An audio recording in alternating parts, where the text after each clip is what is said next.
ইসলামী জ্ঞান, শরীয়তের জ্ঞান, কোরআনের জ্ঞান অর্জন করা ফরজ, ঠিক কিনা? শিখতে হবে, পড়তে হবে। জানি না পারি না বলিয়া চুপ করে থাকলে হবে না।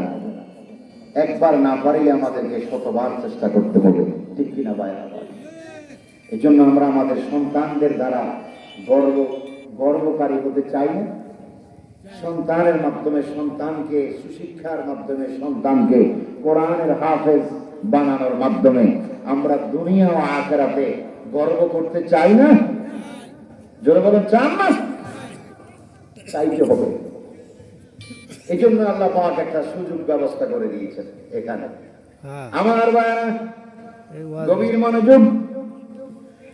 এই যে আপনি দুনিয়ার জন্য শুধু লাভবান হবেন না, দুনিয়ার জন্য শুধু লাভবান আপনি হবেন না। আল্লাহ রাসূল হাদিস শরীফের মধ্যে বলেন, কোন সন্তান যদি হাফেজ হয়, ওই সন্তানের মর্যাদা আল্লাহর কাছে কত বেশি, সেটা আল্লাহ পাক স্পেশাল ভাবে তাকে দান করবেন। কিন্তু কোন মা যদি, কোন বাবাই যদি কোন সন্তানকে যদি হাফেজে কোরআন বানাইতে পারে, হাসরের ময়দানে, বিশাল হাসরের ময়দানে কোটি কোটি মানুষের ভিড়ের ভিতর থেকে ওই হাফেজে কোরআনের মা এবং বাবাকে তলব করে আমার আল্লাহ তাআলা ফেরেশতার মাধ্যমে নূরের মুকুট মা বাবাকে পরিধান করাইবে।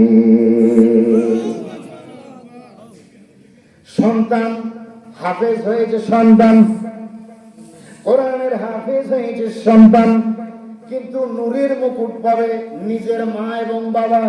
আল্লাহু আকবার। নিজের মা এবং বাবা নূরের মুকুট পরিধান করবে। আবার অন্য হাদিসের রাওয়ায়াতের মধ্যে রয়েছে, অনেক মা বাবা আমলের কারণে দোজখী হয়ে যাবে, আমলের কারণে জাহান্নামী সাব্যস্ত হয়ে যাবে, কিন্তু সন্তানটা সাচ্চা হাফেজ, সন্তানটা কোরআনের মজবুত হাফেজ, সন্তানটা আমলকারী হাফেজ, সন্তানটা আল্লাহওয়ালা কোরআনের হাফেজ।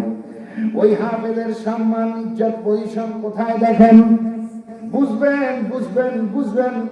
জিন্দা থাকতে আমাদেরকে বুঝতে হবে, মরার পর বুঝে কোনো লাভ হবে না। আফসোস করবেন, কিন্তু দুনিয়াতে ফিরত আসার কোনো সুযোগ থাকবে না। একজন হাফেজে কোরআন হাসরের ময়দানে আল্লাহ পাক তাকে নূরের মুকুট পরিধান করাইবেন, আর ফেরেশতাদেরকে বলবে, ফেরেশতারা আমার এই আদরের বান্দাটাকে তোমরা সম্মানের সহিত, ইজ্জতের সহিত, সুন্দর মতো আমার এই আদরের বান্দাটাকে তোমরা আমি মহান আল্লাহর জান্নাতে পৌঁছাইয়ে দাও। জোরে বলুন সুবহানাল্লাহ। হিসাব হবে না, নিকাশ হবে না। হিসাব নিকাশ ছাড়া আল্লাহ পাক হাফেজ কোরআনের সম্মান দেখাবেন। ফেরেশতারা আমার আবেদ বান্দা, আমার হাফেজ বান্দা, আমার বান্দা বেরের বান্দাকে তোমরা সহি সালামতে সুন্দরভাবে ইজ্জতের সম্মানের সহিত জান্নাতে তোমরা পৌঁছে দাও।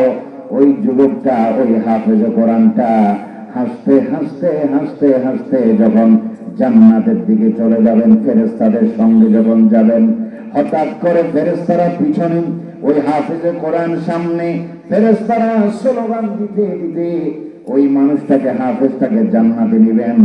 আর যখন হঠাৎ করে ওই ব্যক্তিটা যখন ফুলসেরাত অতিক্রম করতে যাবেন, দেখতে পাবে তার মা জাহান্নামের মধ্যে রয়েছে। নাউজুবিল্লাহ। আরো জোরে কন্যা নাউজুবিল্লাহ। মা জাহান্নামে। ওই হাফেজে কোরআনটা ব্রেক করবে। এই ব্রেক যখন করবে, ব্রেক করবেন, ফেরেশতারা ব্রেক করবে। ও আল্লাহর বান্দা, তোমার ডিক্লার হয়ে গেল, জান্নাত তোমার বরাদ্দ হয়ে গেল, ব্রেক কেন করলা?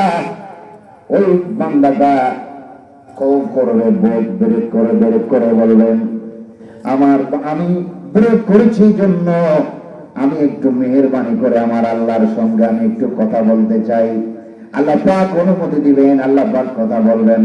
ওই হাফেজে কোরআনটা বলবে, আল্লাহ রে, আমি কোরআনুল কারীমের হাফেজ হয়েছি, আমি কোরআন কারীমের আইন মোতাবেক আমি জীবন যাপন করেছি, আমি আমল আখলাক ঠিক রেখে ইবাদত রিয়াজত করে তোমাকে সন্তুষ্ট করেছি দুনিয়ার বুকে। আল্লাহরে আমি প্রে করেছি, আমি জান্নাতে যাইতে চাই না, আমি জান্নাতে যাব না। আমার আল্লাহ বলবে, বান্দারে আমি তোমাকে জান্নাত দিলাম, তুমি কেন জান্নাতে যেতে চাও না?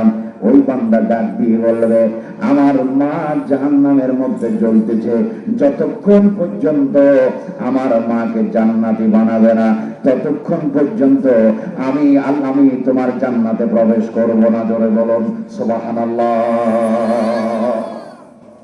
আল্লাহ বলবেন, বান্দা তুমি আমার কিতাবকে সম্মান করেছো, তুমি আমার কিতাব মুখস্থ করেছো, দুনিয়ায় কিতাব অনুসরণ করে চলেছো, আমার আদর্শ আমার বন্ধুর আদর্শ মোতাবেক চলেছো, আমার কিতাবের আইন মোতাবেক চলেছো, তুমি আমল করেছো সুন্দর মতো, আমি তোমাকে অনুমতি দিলাম, আমি তোমাকে অনুমতি প্রদান করলাম, যাও তুমি তোমার মাকে সুপারিশ করে তোমার মাকে জাহান্নাম থেকে বাইর করে জান্নাতে নিয়ে যাও। জোরে বলুন সুবহানাল্লাহ।